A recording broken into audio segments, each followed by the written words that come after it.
మాజీ మంత్రి పేర్ని నాని దొంగ ఇళ్ల పట్టాల వ్యవహారంలో అధికారుల తీరుపై సర్వత్రా విమర్శలు వ్యక్తమవుతున్నాయి. తన కుమారుడి గెలుపు కోసం పేర్ని నాని దొంగ ఇళ్ల పట్టాలు రాత్రికి రాత్రే ముద్రించి మచిలీపట్నం వాసులకు పంపిణీ చేశారు. దీనిపై అధికారులకు ఫిర్యాదు చేసినా ఇంతవరకు చర్యలు ఎందుకు తీసుకోలేదో అర్థం కావడం లేదని దొంగ పట్టాలపై పోరాడుతున్న దిలీప్ ఆవేదన వ్యక్తం చేశారు. మేము మొట్టమొదటిసారిగా 2024 జనవరిలో ఈ పట్టాలు దొంగవి అని చెప్పి గుర్తించడం జరిగింది. సరే, పట్టాలు ఇచ్చే కార్యక్రమం అనేది చాలా అంగరంగ వైభవంగా జరిగింది. ఎక్కడ ఫోటోలు రావట్లేదు, కానీ అక్కడ పట్టాలు ఇచ్చారంటున్నారు.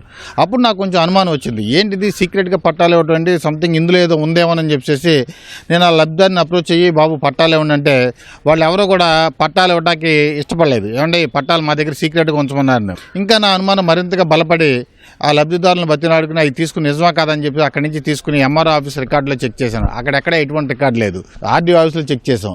ఇది కన్ఫర్మ్గా ఇది దొంగ పట్టాలు తయారవుతున్న సంగతి వెంటనే మరి మంత్రి గారు కొల్లి రవీంద్ర గారి దృష్టికి నేను తీసుకెళ్లాను. ఆయన పరిశీలిద్దామని చెప్పి ఆయన కూడా పరిశీలిస్తూ ఉండగానే వీళ్ళు మార్చి నెలలో మళ్ళీ వీళ్ళు రాత్రిపూట దొంగ పట్టాలు తయారు చేస్తున్నారనే విషయం తెలుసుకుని మేము అక్కడ ధర్నా చేయడం జరిగింది.